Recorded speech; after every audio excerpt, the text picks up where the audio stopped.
So we're going to look today at the Fujikura AXIOM iron shafts. Now, the AXIOM is the latest in the line that has the VeloCore material in. So the VeloCore material is something that was made the VENTUS series of wood shafts incredibly successful over the last few years, not just on tour, but also in retail. You know, we've seen the consistency and the performance of the shafts really deliver for all levels of golfer. Particularly down to the VeloCore material in the tip section creates a lot of stability, and then the spin consistency, resistance to twisting, within that you get to distortion of the shaft as well. The fact that this material resists that and really stabilizes that bottom section has given strike consistency, dispersion across the face, that's tightened that up, but also efficiency of ball speed. So it's one of the things that whenever a new material is developed, most of the time they're looking at efficiency of energy transfer from the loading of the handle into the back of the ball, so where the wearer shaft loads and recovers, getting that energy translated straight back into the ball for maximum ball speed. But when you're getting into iron shafts, then the control element comes in as well. So it has to be utilised a little bit differently, but ultimately the reason for the VeloCore material is in the tip section. It is about stabilising, reducing twisting, reducing deformation through impact, and therefore better energy transfer to the ball. So iron shafts generally come in two types. You generally get a parallel tip and a taper tip. So the difference being that obviously one's parallel, one tapers, but equally speaking within that, the taper tip ones are what we call discrete lengths for irons. So you have a 3-iron shaft, a 4-iron shaft, a 5-iron shaft, and so on down to the wedges. Whereas a parallel shaft, it's a unitized tip, and then you trim the tip section and the butt to length, but you trim the tip section relative to the iron it's going into. So you trim it more into a shorter iron because it's a heavier head, so you're trying to stiffen the tip section a little bit more for control, and then the longer iron, a little more kick and a little bit more flight and responsiveness to get the launch and the spin. Now, what the AXIOM shafts do is they have their parallel tip shaft, but there are 3 shafts within each model. So there are different flexes. So the 75 have an R2, an R and an S, so the R2 being a soft regular. The 105 have an S and an X, and then the 125s are in the X flex. So not only have you got flex variables, but within each flex of each range of shaft, you've got the 3 distinct types of shafts: a long iron shaft, a mid iron shaft, and a short iron shaft. So what that gives the fitter and the AXIOM shaft as a model, the versatility with it, is to have that bit of a progression of performance through the set of shafts, which in a parallel tip section you just don't get. In the taper tip, it gets as close to that as possible, where each shaft is designed with a little bit more progression of performance into the longer irons to get that little bit of extra kick and pop. So that's something that's really quite unique to the AXIOM, where it's that parallel tip that can be trimmed down to fit in the taper head, but it has a progression of shafts through. So the structure of those is in a 2, 3 and 4 iron would be the long parallel shafts, 5, 6 and 7 in the mid parallel, and then 8, 9 pitch in the short parallel. So they're progressed through that, a little bit more stability in the tip section and therefore control and flight control in the short iron shafts. Bit of a progression to the mid irons to get a bit more responsiveness, but again focusing on the control, and in the long irons a little bit more through that shaft again, a bit more launch.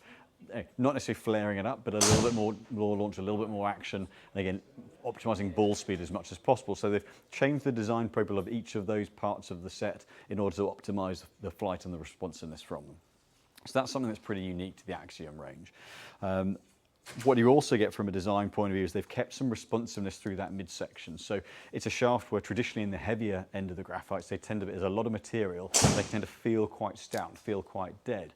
And that's something that I'll hit a couple with each model shortly, but you definitely get that level of responsiveness. So where Mitsubishi and the Diamana range of wood shafts have always gone for feel, the VENTUS range for Fujikura are very much a feel and stability oriented shaft. So they're very rarely going to feel dead, particularly the blue and the red have that bit of responsiveness to them. Black Series is designed around maximum tip stability and rigidity, so that's a little bit of a stiffer profile. But relative to other shafts of a similar weight and structural stability, there's definitely more feedback through the AXIOM shaft. So that's something that Fujikura have engineered into these products over the last couple of years. What you tend to see in some of the other comments I've seen about, and one of our other fitters, Matt, particularly has mentioned it, although he has a silly high club speed, is they aren't a low launching shaft. They definitely produce a little bit of pop and kick, and that again is through that responsiveness through the middle part of the shaft that I just mentioned. That allows the shaft to load and kick and helps get a little bit of flight out of it, which actually is something over the last couple of years, from a fitter's point of view, is becoming more and more and more important in the irons to get that launch angle and flight, because so many of the heads have turned the flight down and taken spin off.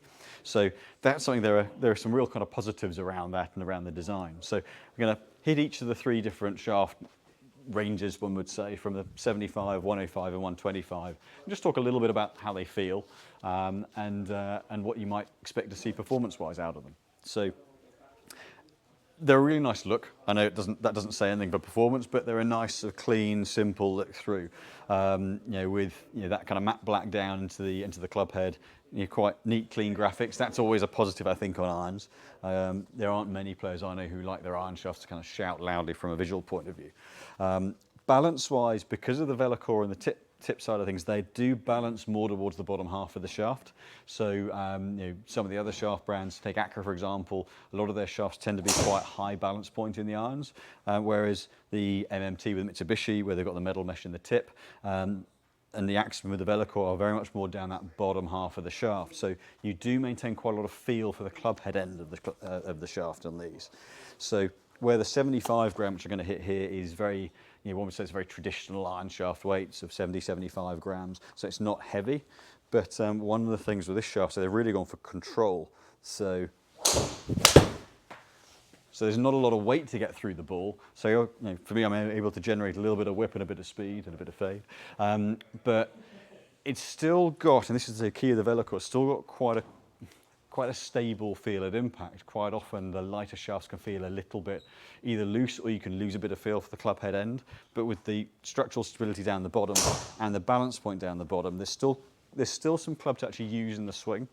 So for someone who gets a little bit more kind of pull on the handle, a little bit on top of it, but you don't need a lot of weight in the shaft, then that's where this shaft can work quite well. Ooh, that was a little near the neck.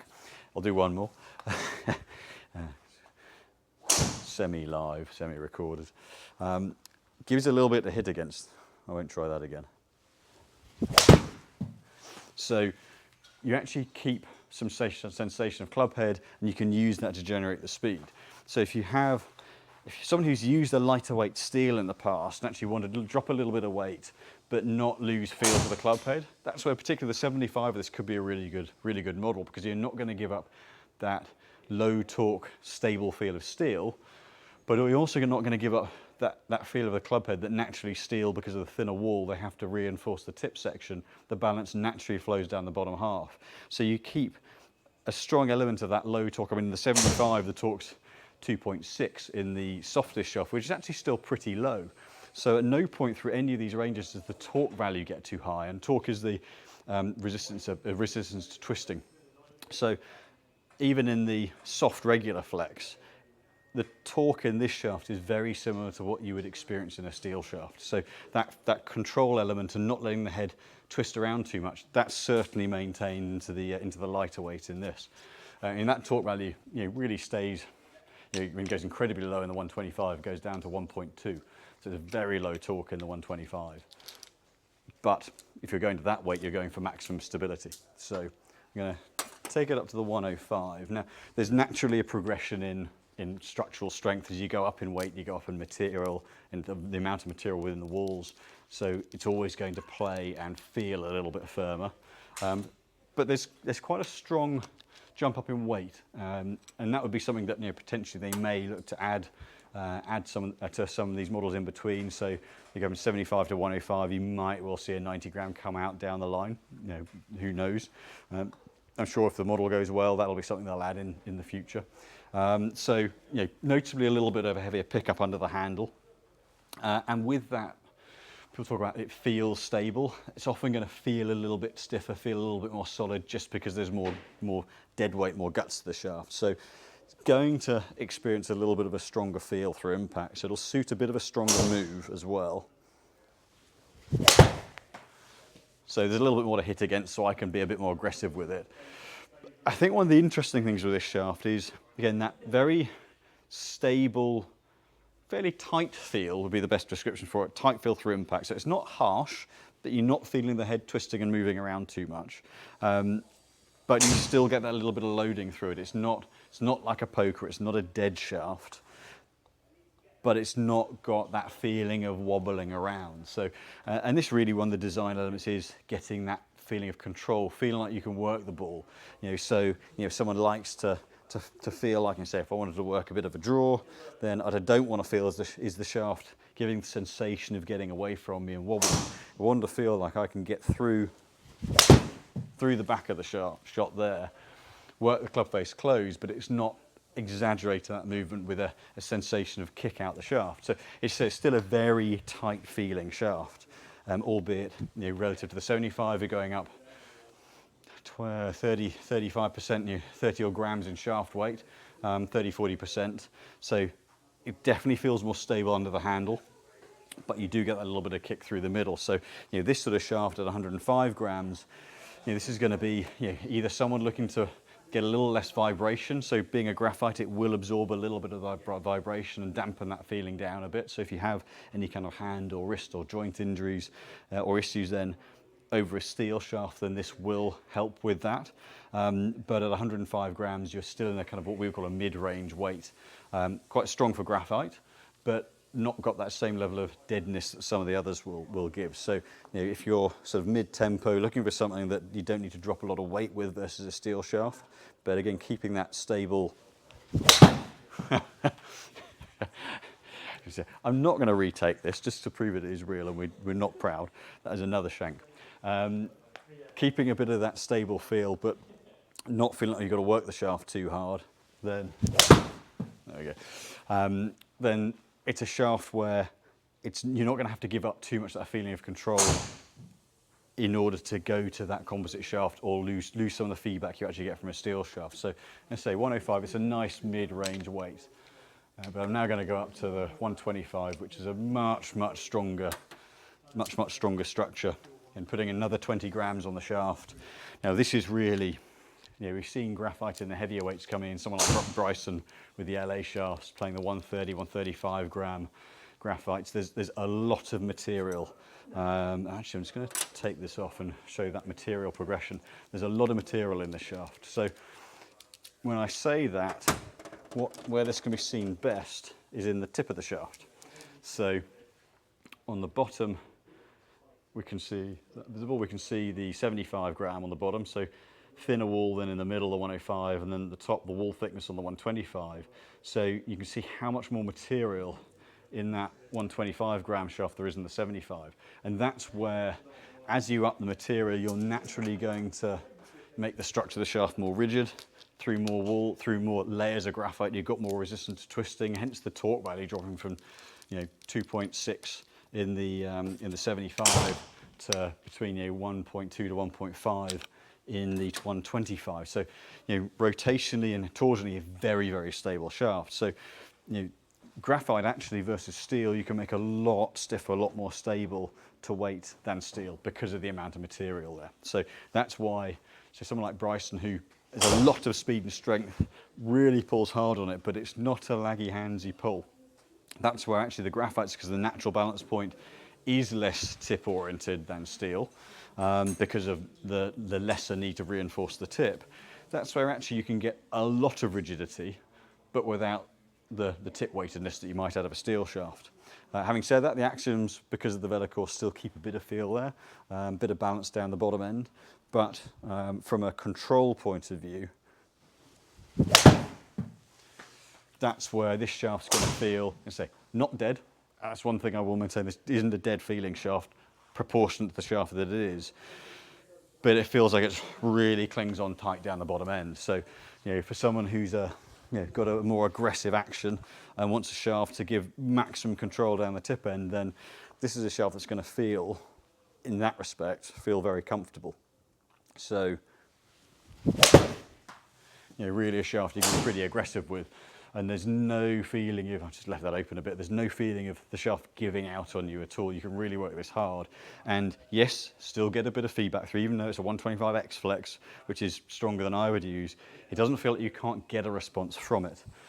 But down the bottom end, down the club head end, and this is where the VeloCore material comes in, absolute control and tightness at impact. So, and so they are a upper mid launching shaft. I'm certainly not seeing a low launch out of it. Now, granted, how much the shaft bends doesn't massively affect the launch angle, but how the weight and the balance allows you to deliver it will do. And so it's definitely something that allows you to get a bit of flight out of it.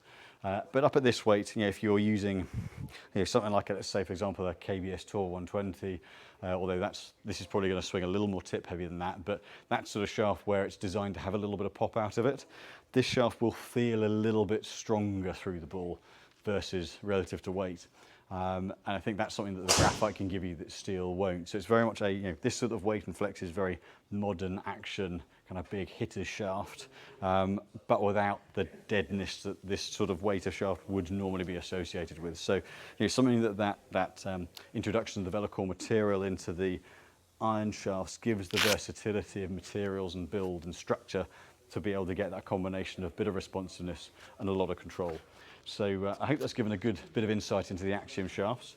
No doubt into the future there will be developments on probably some form of wedge shaft development. I would imagine infills in weight between these models. And I hope you enjoyed seeing me shank a couple as well. So I refuse to retake that just to show that we're not too proud to put those things out. Happens to everyone. Interesting shaft. They are quite particular in the way they swing. So it's not something that I think is going to suit everybody, but in the mid to lighter weights, I think there's good potential to get certainly a very different performance and feel than steel. But certainly, if you're looking to save a little bit of weight and retain stability, great option to have a look at. So come find us, have a test out, and we'll see if we can help you get them into your bag.